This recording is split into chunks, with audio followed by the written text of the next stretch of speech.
Hunter yells at us, but it's all compliments. It's weird. I don't get how he does that. It's so aggressive yet so kind. Gift, you know. No, this is a very special episode, guys. You guys know why it's a special episode? Mhm. Why is that, Breeden? No, I'm asking you guys. That's why I'm.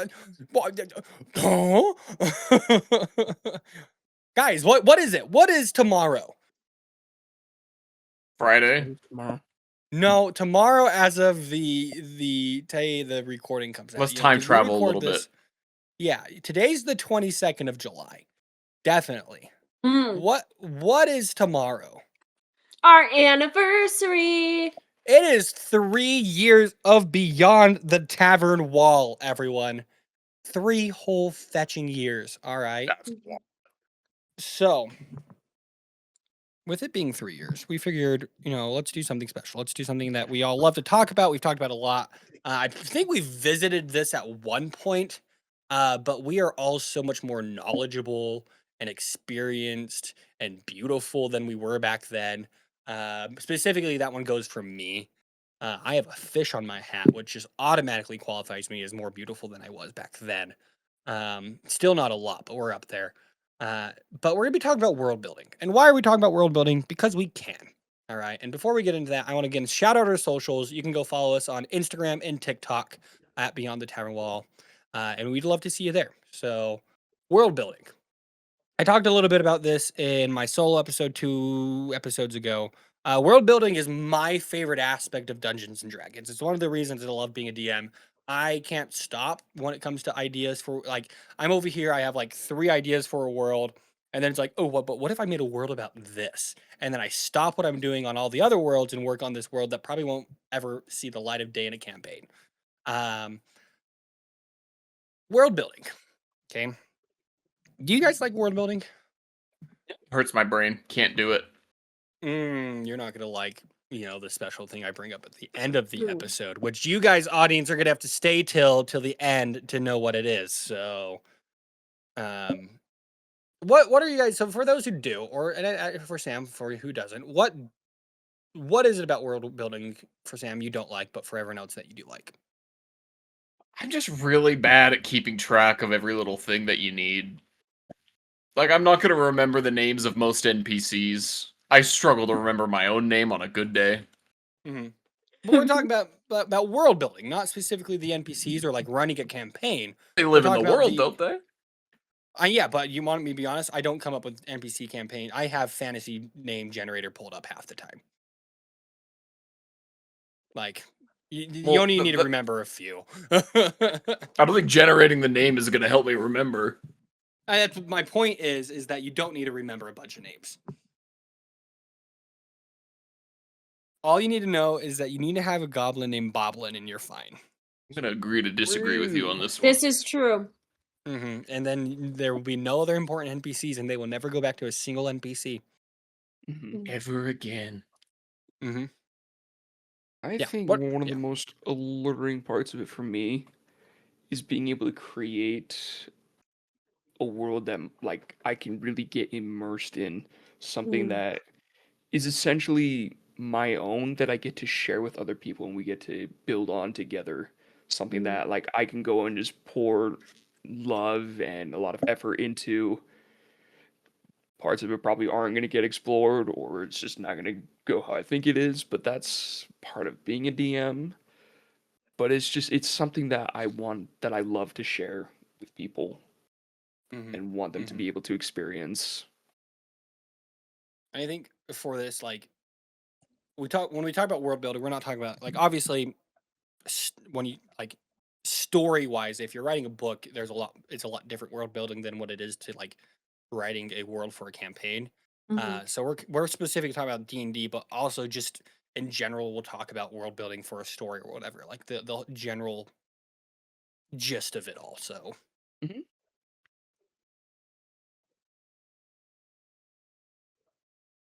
Kendall. What was the question? I kind of got lost in this. I was really. It looked like you were about to say something. You're just chewing and Nope. swallowing, so I was just waiting. What do you like She's about eating world building? popcorn. I am eating popcorn. What I love about world building is if you world build well enough, you can make something absolutely outlandish seem logical and normal. For example, I know we just talked about using D&D, but one of my examples is from a book. Swallowing metal gives you powers. I wonder who that could be from. Yeah, right? No, but Joe Abercrombie. J.K. Rowling. yeah. No, Ada. what Just kidding. My favorite author. Keep going, Kendall. Sorry. it's fine. No, you're good. Go. One of my favorite yeah, just one of my biggest favorite things of world building is taking an aspect of everyday life and changing it in a way that brings you joy or um makes you appreciate something more than you would have appreciated it beforehand. Like when we started talking about what we were going to talk about today, I was like, I should make a world based off of worship of pears. Like the Pears. fruit. Yeah, Kendall, you don't even like pears. I know. And thus the That's pear dope. naysayers who can only come out at night because those who worship the pear are the ones that are blessed to walk in the light. See, I'm already world building. Dang. That's actually kind of sick, and also Mhm. in like Silly and stupid at I'm the same pulled in. time. I'm Yeah, pulled in already because of how just silly it is. Like of how goofy it exactly. is. Like it's But it doesn't huh. have to be silly and goofy. It can be extremely serious, You can make it right? very serious. Yes. Yeah, I love world building because like both of you said, it's fun. I enjoy creating something that I can share with my friends and we can enjoy together. Mhm. Um, I also build worlds as kind of a way to solve issues I'm going with in my own life. Mm. Like a lot of the things I think about a lot is um, um, I put it into a world so that I can learn to cope with it, or it's a way I express things when I need to cope with stuff. Mhm. Um, I do find it interesting. I actually not going to say that first. I want to bring up something. I did more research for that. I was very excited for these two topics, last week's episode and then this week's episode. I went and watched another video about world building, okay? And Oh my who other gosh. to do it from than my favorite author, Brandon Sanderson. He Mhm. gave some lectures he teaches over at Brigham Young University, BYU, and he teaches sci-fi fantasy writing. And one of the ones he talked about um, was world building, specifically world building, and he went into plot. He didn't really talk a ton about world building. He kind of went into like a few different things, but I really liked what he brought Mhm. up when it comes to um, how he creates worlds. And so if like how he starts is he puts them down to three different things. There are three layers three settings of world building. He has the physical setting, so what the world looks like, what it is. So that's like geography. Oh shoot, there's so much more, and I'm blanking. Environment. Like, and Yeah. your environment, Yeah. flora, fauna, weather patterns, all that stuff. He has the spiritual setting, which is it spiritual? I might have put these down wrong, but we'll say spiritual.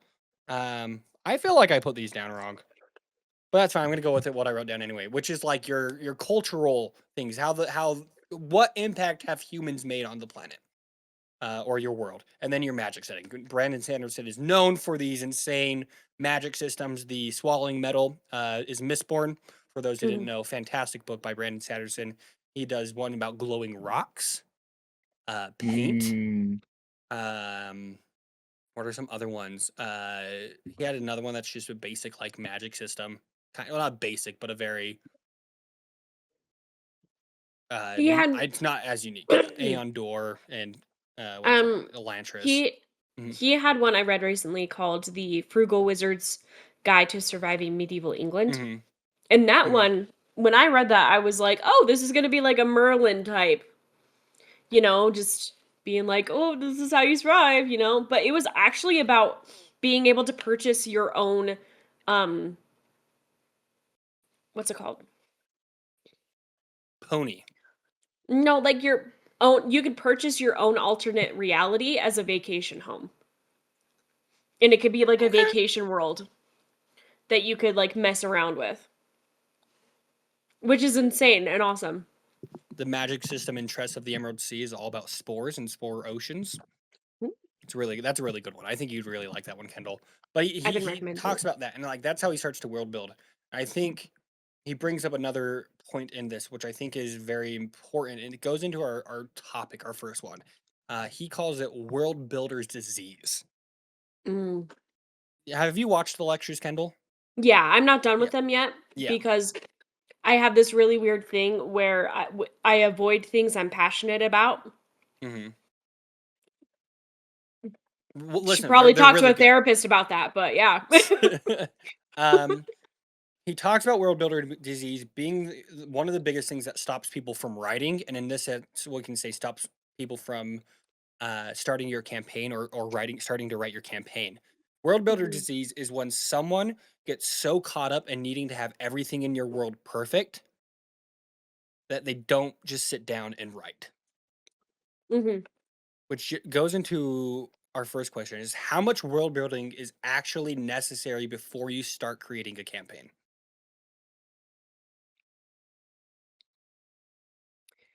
I think you need to know the characters' backstories. I think you need to know the setting, the main conflict, and the big bad evil guy. And again, just the character backstories. Weave those together, and then I think you'll start. That'll get the ball rolling. And just due to the improv nature of D&D, you will make it up as you go along. Mhm. I would even say like if you go to just starting a campaign, because I think there's two aspects of a DM creation that people can go through. There are people who write campaigns and people who create worlds, and neither of them are like they're one and the same. Like you need a campaign, like you need a campaign to be in a world. You need a world to be in a campaign. Some people are better at writing campaigns. I find myself I'm not good at writing a campaign, but I'm much better at creating worlds and unique worlds Mhm. and all of that sort.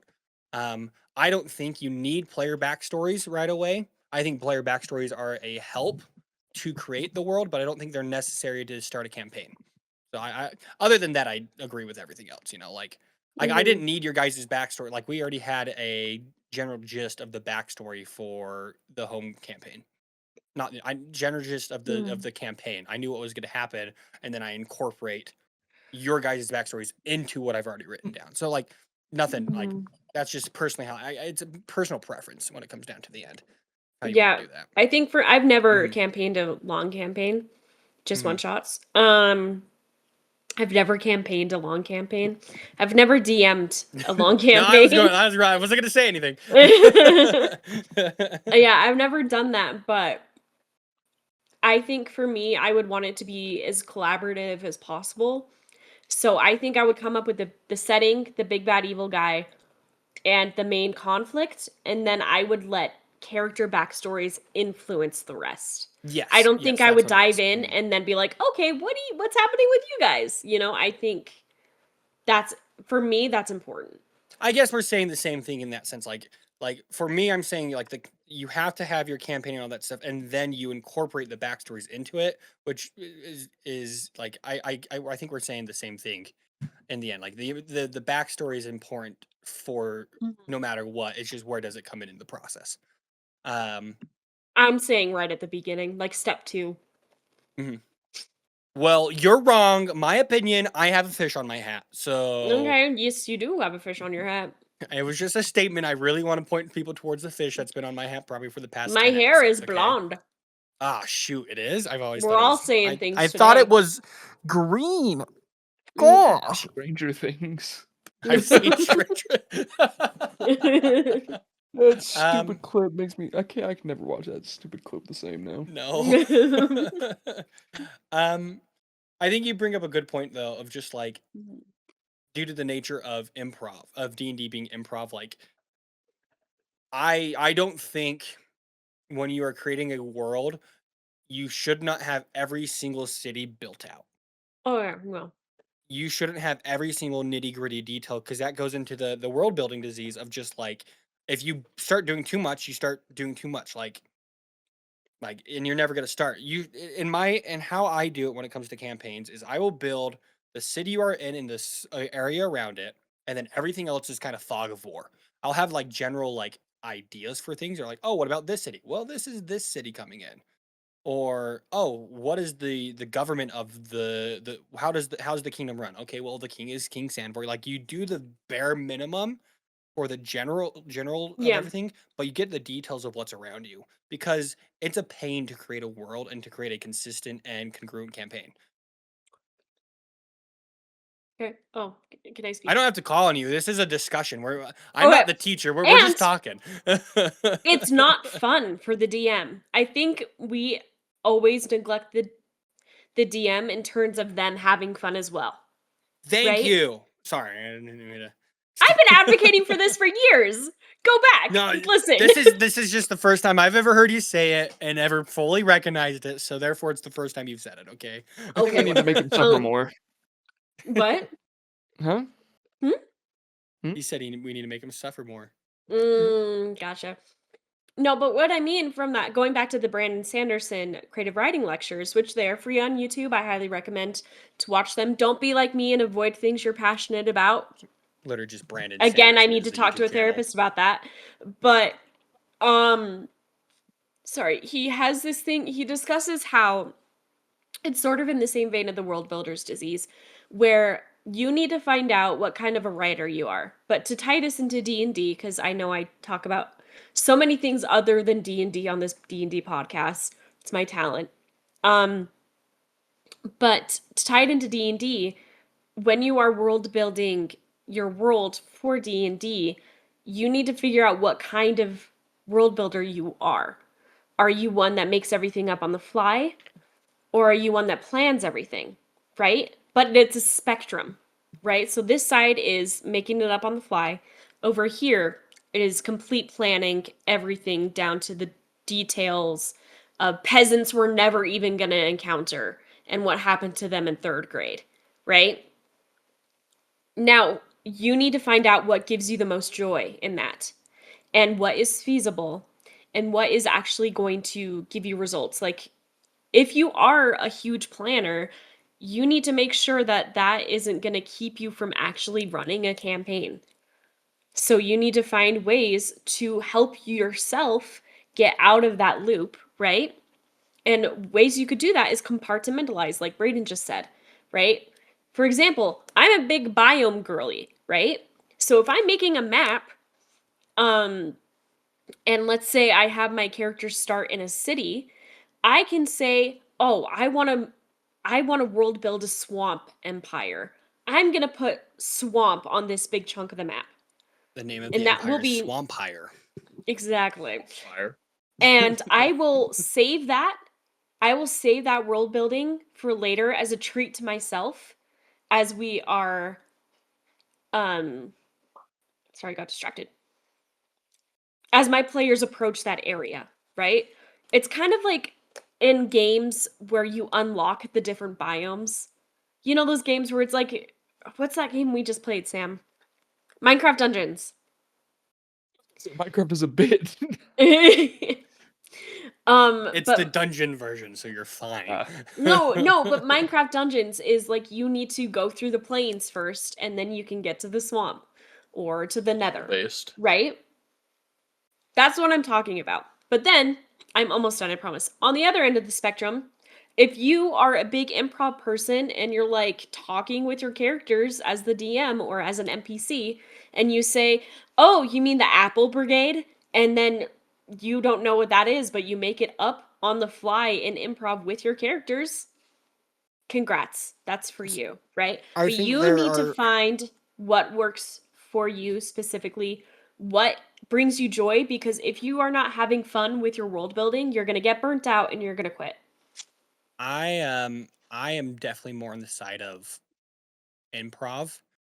There Mm. are pros and cons to both sides. Like Oh yeah. if you're planning and planning and planning, like that's and you might be disappointed because they didn't go find Johnny John, who who sits on the John in the outhouse in this unforeseen tavern in the middle of nowhere that of course you're not going to go see, See. like there's going to be things that they miss and you might be upset. The problem that I have that is a big problem I feel like with improv people is sometimes you just create things on the spot that then you have to give a backstory for. Hmm. You want to know how many factions I just randomly created in the middle of improv? So You remember many. the Blood Wolves, that the character that Strider slept with, and she was part of the Oh Blood yeah, Wolves? That wasn't yeah. part of the plan. She was just supposed to be, a spy for Queen Farron. And then I was like, no, no, she's part of this interdimensional, like inter-universal, intergalactic like organization that is actually spying on all the worlds, blah blah blah blah blah blah Mm, blah. And then I had to create an intergalactic organization that is now on all my worlds, apparently. mhm. Um, Lock then me in, baby. then what's the other one? The In Hell, when you guys went to the monastery, the Oh, Mhm. the Bloodless. bloodless, yeah. Mhm. Yeah, I mean the Bloodless was already in one of the worlds, but then I all of a sudden was like, they're in hell too, and now there's the Bloodless and the Bloodstones, and you're like, oh gosh. And sometimes you derail the campaign. Yeah, Um, and I think that's where you need to recognize your own patterns and set boundaries for yourself, right? mhm. And tell yourself, yes, we can improv fun, cool things, but we need to do it here, not here, You also right? have to like the biggest problem is you should have enough created in your world that you Hmm. have enough material to build off of. I Exactly. believe Brandon Sanderson talks about like you should never you should look to build off of what you already have, not to build something new. Hmm. Like look to deepen your different guilds, your different groups, or all that stuff, instead of going out and creating 15 different factions. And now you have 15 shallow factions when you could have had 3 deep and like Hmm. more intriguing factions and stuff like that.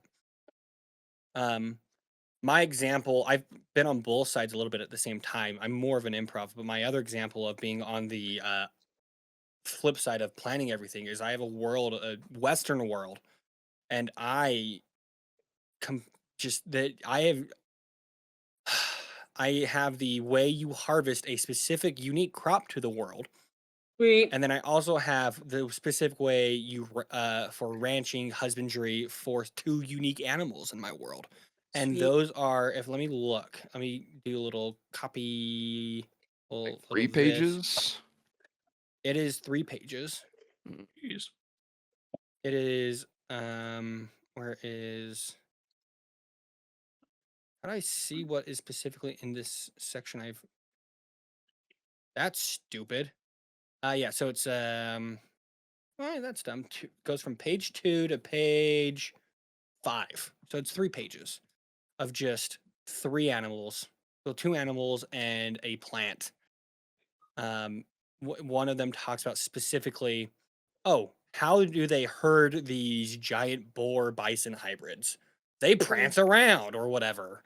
And it's like I went into like the details. It's like, is that necessary? No, but it's really cool, but it definitely Mhm. wasn't necessary and stuff like that. Like, I don't think it's really going to be used. Like, you should world build the stuff that is probably going to be used overall, and then those nitty gritty, like tiny fun details can be improved. Um, Mhm. Hunter Sam, do you have any thoughts on that on world building too much, See, or not enough? See, I'm in the not enough category. I'm not gonna think that deep about any facet of a world. Or at least I don't think I I'm would naturally.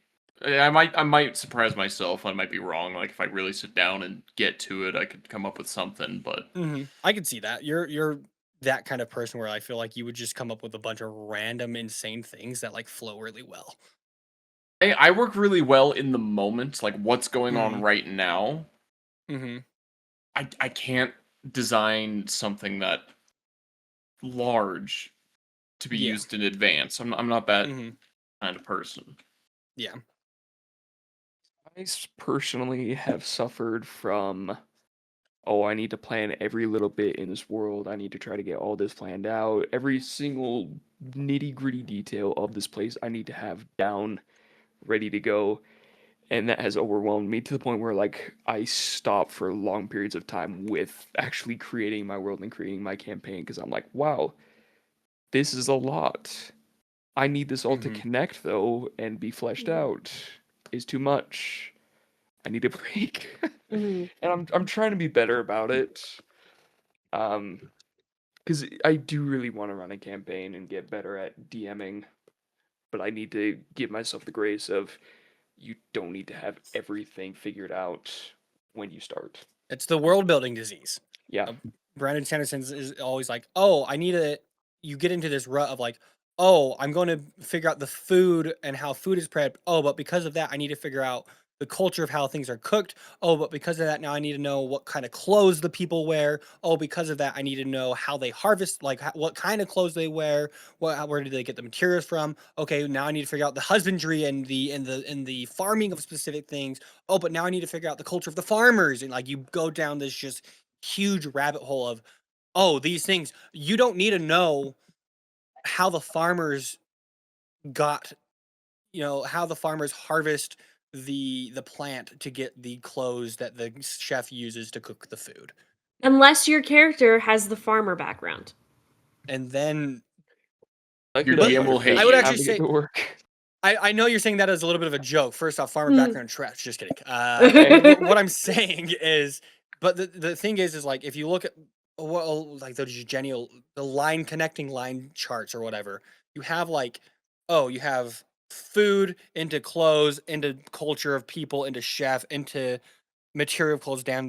But if you had a farmer, it would just, instead of being 15 lines, it's just one line connecting. So therefore, there is a purpose to doing that instead of Mhm. building 500 different things that aren't going to be noticed. Like again, Mhm. I like going back to this. Do the group need to know that Ponter, these large bison boar hybrids can weigh between 14 to 2,600 pounds, while their shoulders standing between 4.5 to 6.5 feet and their hump 5.5 to 7.5 feet. Like, do you guys really need to know that, right? Yes. Or can I just say there's a lot that You do if can you be need a left up to polymorph. you But do if you need a polymorph, but at that point you could just say you're a large creature or a huge yeah. creature. Mhm. Like you don't necessarily need that, but like that's such a specific thing in the end, right? Like that's a very specific kind of deal. Um, there's a lot in world building that can be left up to imagination. Brandon Sanderson goes on to talk about how I actually listen to these things lectures quite a bit because I've really thought about starting and writing like my own books. I kind of want to. My biggest thing is I'm too scared to start, and the best way to start is to start. Mhm. So like that, I'm trying to you know block my mind from actually doing it, and so I distract myself. But he talks about the world building iceberg or the storytelling iceberg, and it's not actually a full iceberg; it's a hollow iceberg Mhm. because there's abstract things, and then there are like, oh, what's the word he uses? I'll just say concrete things, like things when you think of what are things that are concrete that you feel like you don't have to describe. Like Gravity. we all gravity. Well, Yeah. yeah, gravity or like a dog. Okay. But I say dog, and I guarantee all three of you were thinking of a different dog. Golden Was thinking retriever. of a golden doodle. It's golden retriever, golden doodle, and probably a Bernie doodle. How did you know? I'm just really good. Actually, I'm a big fan of the Great Danoodle, which is a The Great Great Dane and Danoodle? Poodle. It's the Great Dane and Poodle hybrid, and they're Is it? so cool. Science has It's I'm the gonna gone need a too picture of actual far. this. name. It's the Braden, find me a actual picture. name. I literally, you could look it up right now on yourself. I'm telling you. But his whole point is then something abstract, love, right? Mhm. In writing though, in your storytelling, you don't like love isn't abstract. We all know when you say I love someone, we all know what that feels like. If you want to be abstract with a dog, you can if you don't care about describing the dog.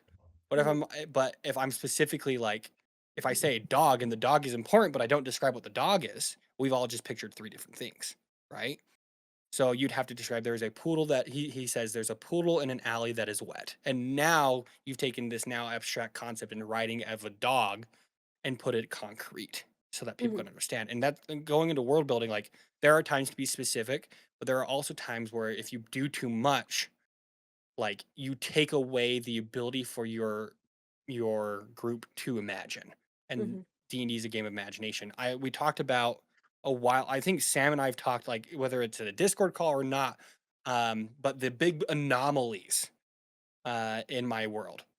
Sam, you said at one point that you imagined them like crystals and stones, Mhm. like a crystalline structure. I imagined them. I literally, like, the idea in my head of what they looked like is ripped from Black Ops Cold War zombies. That is how I envision what they look like. But all of you guys thought of it in a different way. And if you're too specific, you ruin that ability to to give someone the ability to make the story Mhm. themselves, and you start railroading and you start directing a little bit too much. The long-winded way to get to that. I apologize. Uh, so I do want to go towards what Kendall was saying about building towards like players and stuff like that. Mhm. Um, and it's not. I want to build off of what you're saying is like, should your building, should every part of your world building serve a purpose for your players, or no, Not everything in and our why? world serves us. If you Everything want. serves me. Straight up. Oh goodness. Okay. I have already cemented that I'm creating a shop on a coastal city in my world that's just going to be called the Codfather. I don't care if my players interact with it or not. It's going to be there. My favorite uh tavern I ever made was called the Kraken's Kraken. Dude, taverns are so fun There. to make because you Mhm. can I do the love it. dumbest. Dude, I have one called, like, I think there was one called like the Wild Celery or something like that, or like the Silly Goose, or stuff like that. And like, dude, taverns are the best thing in the world to build because you can make up the dumbest name in the world, and you can guarantee there probably is in the real world a tavern called that. Okay. Could be, yeah. Mhm. No, but I just feel like, yeah, you want to have things that cater towards the players that they'll really want to interact with, that relate to their backstories or whatever their current plot point is. But sometimes, I don't know, you just want to add something to the world for yourself as the DM. Just a little gem that you're just like, I know that's there. I love it. I love that it's in my world. It's Mhm. great. Mhm. Yeah, I don't think. Yeah, I don't have to think everything has to serve world building. I do think your major stuff like should serve some purpose of that. Like, if you're creating a town, not every tavern should have significance to the world. But if you need them to get a quest, every tavern is going to have the same NPC in there so that you can get your quest. Uh-huh. Mhm. Like, I think there's a little bit of illusion of choice when it comes to D&D campaigns. Oh Like, yeah. you guys think you're going to go, you guys get to choose what it is. DMs will adjust on the fly and be like, "Oh, this person, I thought you guys were going to go to the Kraken. You went to the Codfather. Wow, shady assassin dude's actually waiting for you at the Codfather now, not the Kraken's Kraken." Um, so it's not necessarily the world building serving the story, but how the like the DMs having to just build on the fly everything. You make the joke about Boblin the Goblin constantly. Guarantee Boblin the Goblin is probably just a made up on the fly NPC. Mop Kid, mother effing Mop Kid, okay, was not supposed to be anything of any significance. And I think what it is Andy, when he was there, made a joke that he was a Mop Kid until you found Kurt. And then Kurt showed up and Mop Kid just kind of stayed as this grand deity, You according to made you him guys. death. Yeah, after I needed to have some sort of purpose to him because you guys were so obsessed with him. I'm like, what's a great way to kind of be like, oh, right. But you guys started worshiping him before I even created him. Illusion of choice, sorry. You guys have some choices, okay? Just not all the choices. Society. We live in a Brayden, society. we actually have all the choice. I mean, what would you be Mhm. without us? What is a DM without players? An author. What is an author without readers? An author. Schizophrenic. There you go. Me writing my One Direction fanfic on Fanfic. Wattpad Oh no. when I was 15. I can tell you that you're a wimpy kid writing diaries. um, yeah. Do you guys like any other comments on that before we jump to the next topic? Mm. I like this one because Hunter's talked about his world a lot and how he wants his next campaign. I think you've talked about this on the podcast, I've mentioned it quite a few times that I want to run a full-length campaign. but what it's specifically about? Have you mentioned that, or are we No, gonna keep it on the DL? what I can mention, Mhm. honestly, I don't really care. It's not gonna be super secretive. Eventually, sooner or later, I'm going to be running a mini campaign for the podcast. Mhm. Now, what this is going to be, it's going to be kind of like the calamity event of what is going to lead into my homeworld campaign. So, I've got like a vague idea of where I'm wanting the story to go, but I don't want to lock it in too tight to be like, oh no, like nothing that you guys do is going to really matter too much. Like, ultimately, I have somewhat of an idea of where it's going to go. But again, it's just going to be the game of improv. I just want this big calamity event that will eventually lead into a long-term campaign, like Mhm. a couple hundred years after this calamity event. Mhm. Cool. So, how can you make these conflicts from the past or for you in the present, like define the world or show how a world has changed? So there's going to be very different social constructs in the way that magic is gained and potentially in ways that magic is used. Because again, like Mhm. it's kind of cliche. I'm not looking to be like super unique. I don't feel like every calamity event needs to be unique, but gods are going to be a lot more prevalent here in like this golden age time. And that like, they'll choose champions, they'll have all these people. Magic is very, very strong in kind of this centralized part of the world. And there's going to be other gods who are like, pretty much they don't like these other gods. There's just gonna be a big war between the gods, essentially. Yeah. It's cliche, but it Just like they works. do in RuneScape. I don't know, I never played RuneScape. But I mean, I don't know, I'd really just want to go in and get like really into how this place looks. Like it's going to be very high magic here, because essentially after the campaign, like there's still going to be a decent bit of magic, but depending on how far down the road I end up having like my main like long-term campaign will Mhm. be like how widespread magic has become. Mhm. Oh, cool. Okay. Mhm. I think we need to do an episode like this for a campaign specifically. Like, how do you build a campaign in the world you've created? And that will be one I need to do a lot of research on because I don't freaking know.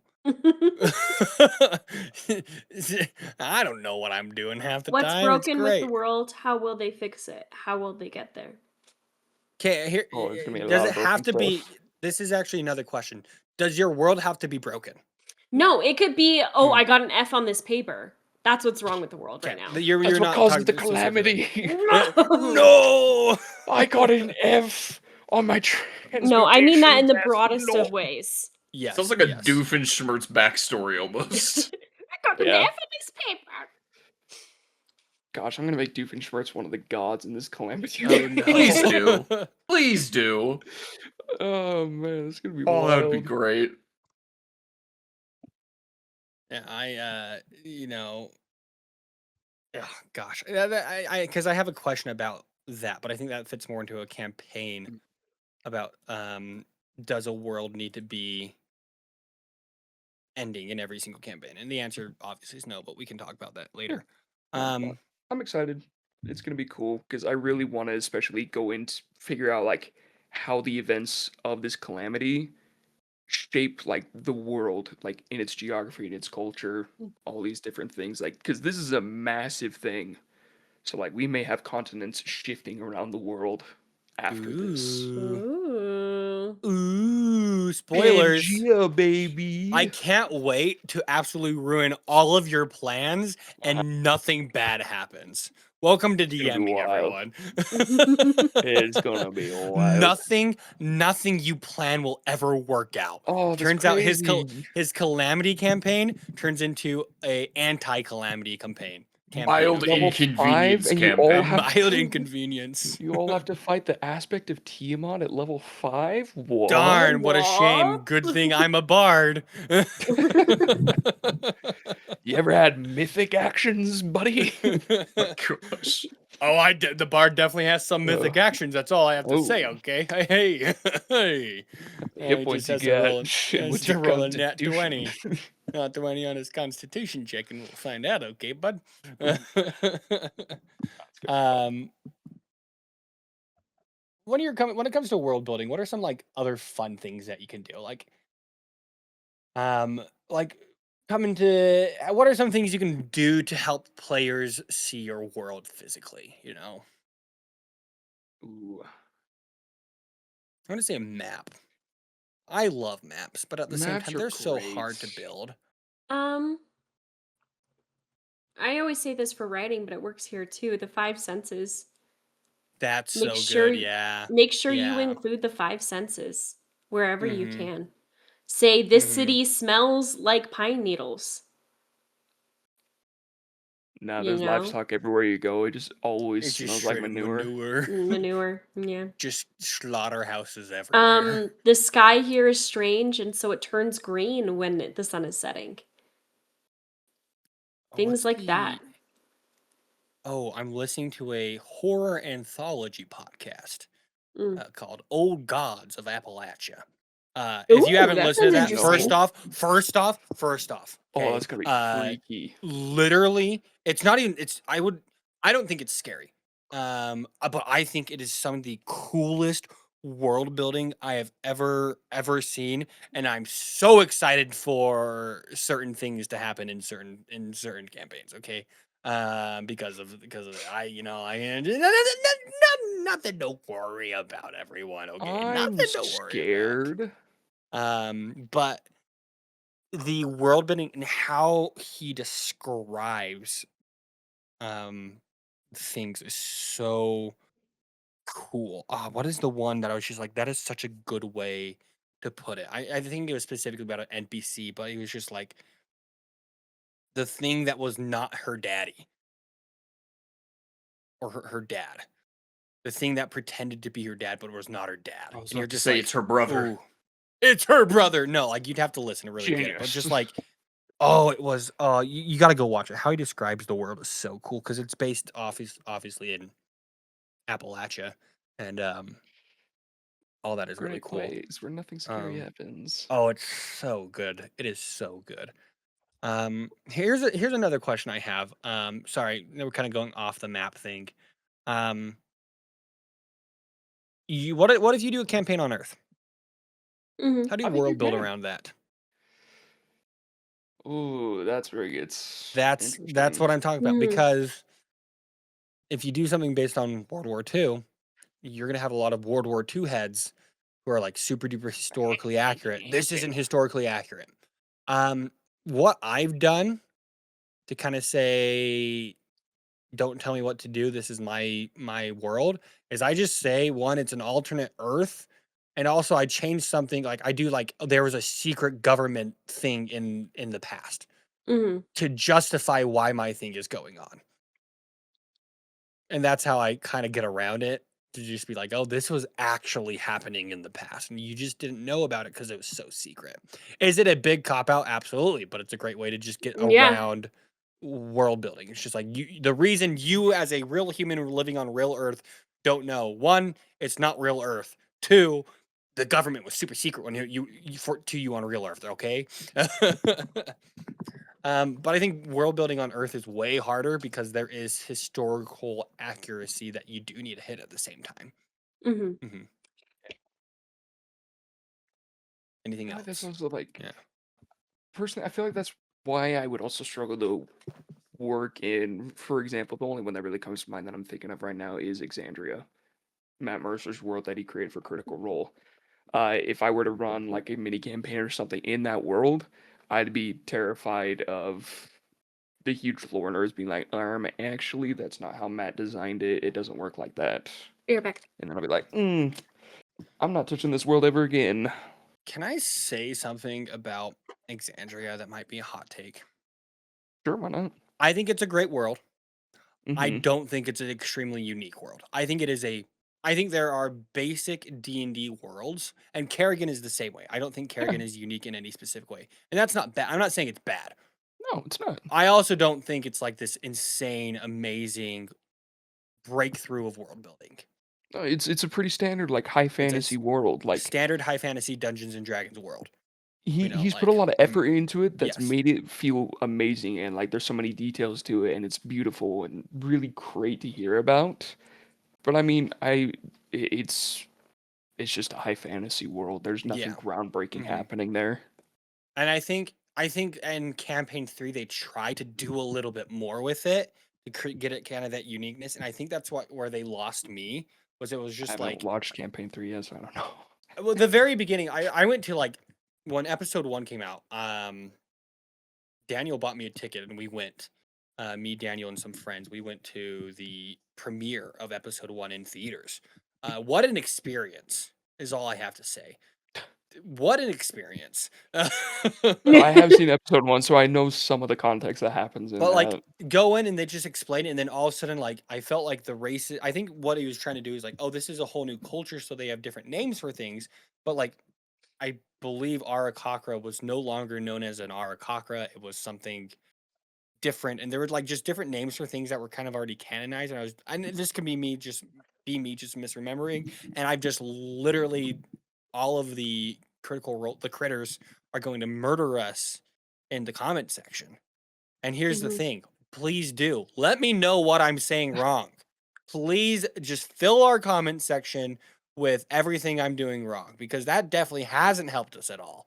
And our most popular episode wasn't, because people said everything we were doing, all the opinions that were wrong, okay? I find it funny to look through those. Oh, it's so good. I loved it. And if you're listening, I loved that you did that, and I loved that you shared your opinion. And thank you Having for an engaging opinion. with our episode. Yeah, I really do appreciate it. I hope to see you in the comments more often. To those who did, it's so great. Because it's fun to have those discussions with you guys. But Mhm. I'll say I don't think Exandria is this unique or crazy world. Yeah. And I think that's fine. And maybe I'm comparing it too much to like Brandon Sanderson and the expectations I have for myself. Brandon Sanderson he doesn't play D&D, so he doesn't have to follow the rules of D&D. Mhm. I mean, he plays D&D, but like Roshar and all that isn't in, or Mhm. Scadrial isn't in the D&D universe, so they adapted the role-playing game into his worlds and stuff like that. But like for us, it's something I have a problem with. When it comes to world building, like I want to make these unique worlds that are akin, like wow, like Braden Figgins is known for his world building, but Mhm. also I'm making them for Dungeons and Dragons. How do I find the balance of keeping in your world? How do you find the balance of keeping in your world that uniqueness to it all, but also there are instead of just, if you're playing D&D, it has to follow the rules of D&D at the same time. Like at least some of the rules. Like obviously, they can be whatever. And I'm over here like, oh, do I change like TTRPG not models, what are they called? Rule sets to a different one. Do I go with Pathfinder, or do I do Mothership or Call of Cthulhu to make it fit my world better? Because I think unique magic systems are really cool. There isn't The magic system in D&D is already set. So if I were to do a unique magic system, you almost have to come up with whole new magic system for the rules of D&D. Like how do you find a balance of creating a unique world that has unique systems while also staying true to the rules of D&D? We're all not rules people, but to that the spirit of D&D, Mhm. That's a problem I run into a lot when it comes to world building.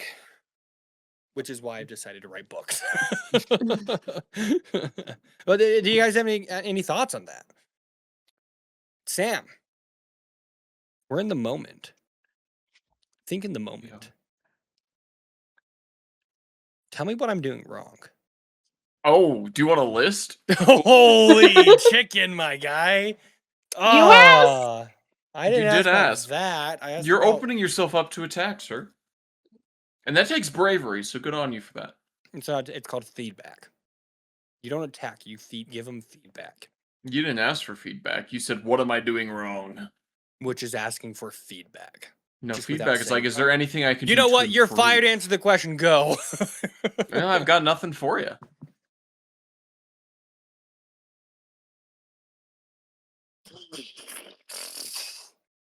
Okay. Anyone have Mhm. any comments about that? Don't be too hard on yourself. Yeah. Really, at the end of the day. This Thing isn't is- you trying to console me. This is just in No, general. no, people no. are- You need to be more hard on yourself. Brayden, should. you suck. Do better. Everyone else, you're good. No, give yourself realistically, you too, Brayden. Give yourself some grace. Like Mhm. we're not all Not everything Brandon has to be Sanderson perfect. level writers. Like we're gonna Mhm. make mistakes. There's gonna be continuity errors. Not everything's gonna mesh together perfectly. Mhm. That's how it is. Roll with it. Retcon things. That's the beauty of Oh gosh, D and it's D's. That beauty. nothing's like things are technically set in stone, but you're the DM. You're God in this world. You can be like, no, You're the I said god that of the wrong. gods. Yeah, you are Okay. the God of the gods. True. You can be like, I'm sorry, I said that wrong. It's actually this, or nah, I don't like that. It's this now. Wasn't there a tavern called the Soggy Bottom Boys? No. We got copyright Soggy for Bottom. that. So I had it. It got destroyed in the last tornado. There was a tornado. Yeah, crazy. Only hit that tavern. Oh Wow. There you shoot. go.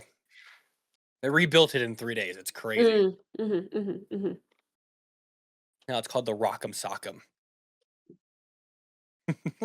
Another great tavern name. Come on, there's got to be a Rock'em Sock'em somewhere out there. Probably. All right. Yeah. I guess my there you shouldn't be create the world you want Mhm. and play the game you want. Yeah. Yeah. Like we say it all the time. D&D is a vessel to tell epic stories with your friends. You know, like don't let the rules or your world building slow you down to not be able to do that. Mhm. I No. will say there is I can't remember the exact wording, but at a comic convention or something, there was a critical role panel in which a fan asked Matt specifically like, hey, what are your I'm not gonna remember the exact words and I'm probably gonna butcher it, but whatever, I don't care that much. It was like, what is like your line for ruling pretty much? He's like, I want it to be to the point where if a rule is making it so that it's not fun for everybody, throw the rule out the window. Mm-hmm. That's why the one rule I always throw out is fall damage. If you fall from 10 Not feet, leveling you up die. every session. That's my least favorite rule. Sorry, it's my favorite, so I'm keeping it in. I'm the DM. Find another DM.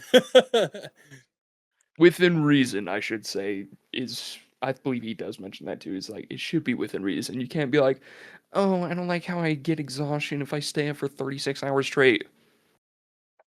Cry, Don't stay up for 36 hours straight. cry. You're gonna You- get you know exhaustion. I would just tell the person, hey, you go stay up for 36 hours straight and see how you feel, okay? Mhm. I've done 24-hour streams. They're terrible. Ugh, They are so rough. if I can ever do like a 24-hour no sleep thing ever again. That's pain. I'm Need too sleep. old now. Yeah. Well, any Maybe other back in comments high before we... school. No, not anymore. Yeah, if I get, if I do it for stream, for charity, sure. For Other charity. than that, nah, I ain't doing it. Nah, I need my sleep.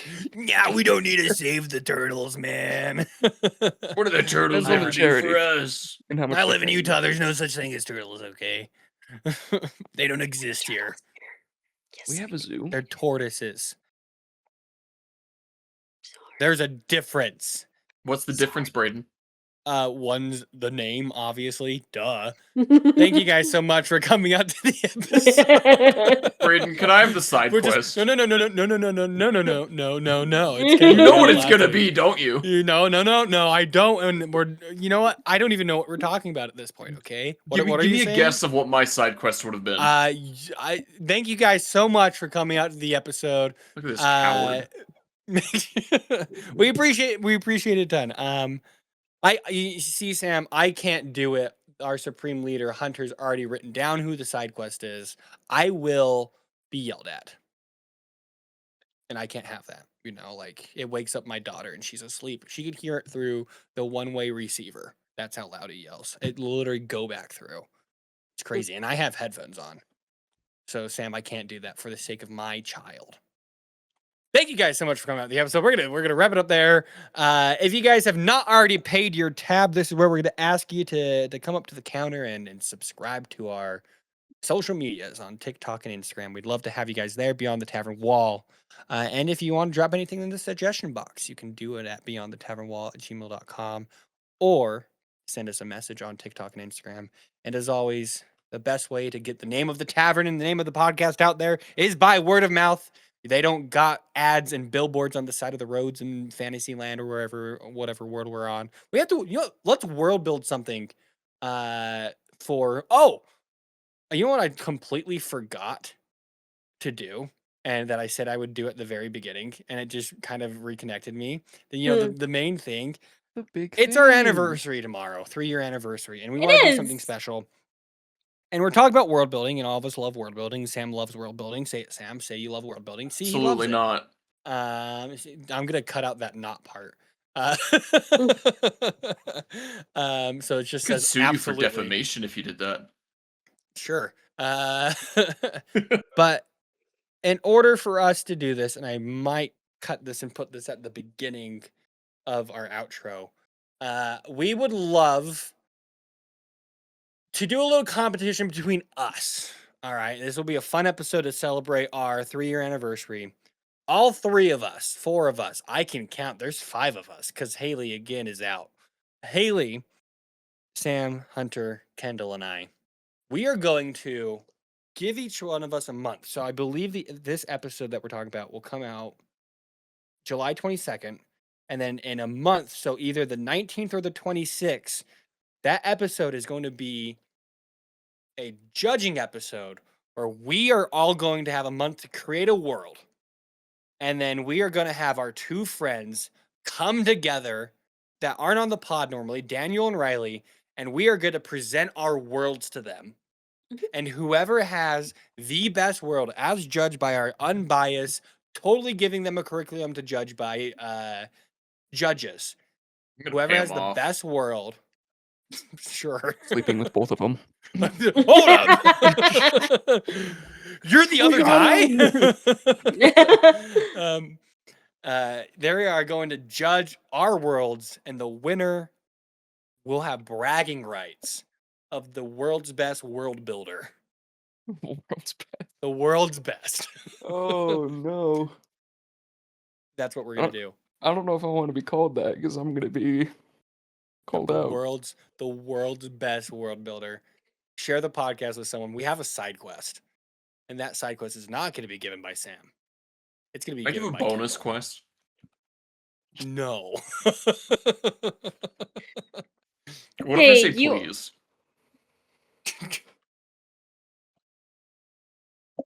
Kendall, go. Okay, the podcast. You are going to share the podcast with somebody who loves pears. There we go. That's a If you- callback. Know someone who loves pears, Mm-hmm. go ahead and share the podcast with them. Thank you guys so much for coming out, and we will catch you back here next week in the tavern. Go, Sam, go before he cuts you off. Bye. He's gonna cut me off, and I'm gonna be You're sad. actually good right now. Mm. Oh, you're done.